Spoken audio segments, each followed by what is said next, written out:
Chief Joseph was born in 1841 in the Wallowa Valley. He was made chief of the Nez Perce when his father, Tuakakos, died in 1871. The Nez Perce were a nomadic tribe that lived in the northeast corner of Oregon, called the Wallowa Valley. They had always had relaxed relations with the U.S. In 1855, the U.S. drafted a document stating that the Nez Perce would have over 7 million acres given to them as reservation land. Because there was gold found on that land, and because the West was very valuable, the U.S. rewrote the original document, taking away over 7 million acres of land. This is proof that since Europeans found America, Native Americans have had to stand up to acquire and maintain their rights. Natives like Chief Joseph, Sitting Bull, and many of the Standing Rock Sioux are proof that natives have had to stand up. As Chief Joseph's father, Tuakakos, died in 1871, he said, "A few years more and white men will be all around you. You must stop your ears whenever you are asked to sign a treaty selling your home.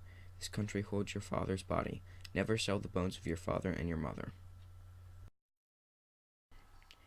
Chief Joseph tried his best to follow his father's wish and refused to move from the Wallowa Valley after his father died.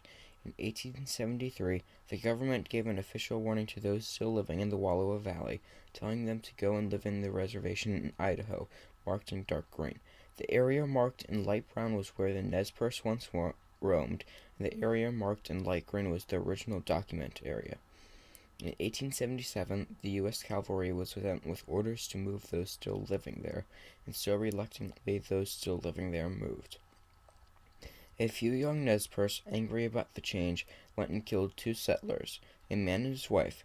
This began one of the longest tactical military retreats in history. There were many small battles between the U.S. and the Nez Perce with mixed results. Finally, at the Battle of Big Sky, Chief Joseph gave up from heavy losses. He and his people were moved around from Kansas to Oklahoma to Idaho. Native Americans have had to take a stand so that the U.S. didn't wipe out their population completely. The 3 basic rights are life, liberty, and the pursuit of happiness. The right to liberty was violated when they were forced onto reservations, and Chief Joseph with the Nez Perce had to show that they wouldn't let that happen. Sitting Bull, the pictures of the Native American Wars. He was first involved in hostilities towards the U.S. in 1863 in a small raid with other members of the Lakota Sioux, in what is currently North Dakota, the site of many other injustices. When the Fort Laramie Treaty was placed on the Sioux, they split into 2 groups, one that obeyed the treaty and one that completely ignored it.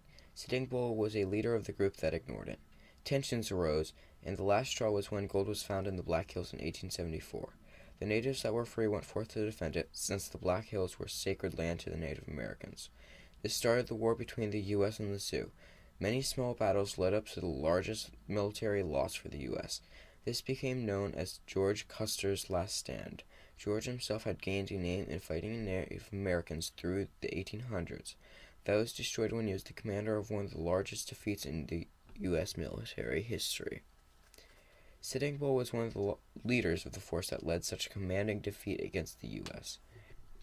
This may be the most prominent time that Sitting Bull stood up to the U.S. government and army. He had to stand up to maintain his lifestyle. Soon Sitting Bull was shot in the head because he was suspected to be the leader of the Ghost Dance movement, where, through ritual, Native Americans would see themselves victorious and free. His people and himself were losing their liberty and occasionally life. If they had not taken a stand, they may not exist anywhere but history. The most recent time that Native Americans have had to take a stand is in North Dakota, with a oil pipeline being laid by EPT.N. They are running the pipeline underneath a reservoir on the Missouri River that gives water to the Standing Rock Sioux tribe. The Standing Rock Sioux are afraid that the pipeline may cause water pollution and possible poisoning. The big injustice is that the people of Bismarck, North Dakota, were able to reroute the pipeline for the same reason, while the natives have had to stand out in freezing temperatures, being sprayed by water hoses just to halt construction. The natives are still not getting the same treatment while they are using the exact same fight. Just now they have gotten a hope when the company said they would look at the ways to reroute the pipeline. This is proving still that Native Americans have had to stand up for the same right as those of European descent. The simple matter is that Native American culture may not exist if they hadn't stood up. There are many reasons that Native Americans have had to stand up. If their individual rights are threatened, they have stood up. If their rightful land is threatened, they stand up. Native Americans have even had to move their homes temporarily and permanently to protect their right to life. Native Americans haven't just had to stand up, but to keep standing up. This repeated showing that they won't be pushed around has kept their culture alive.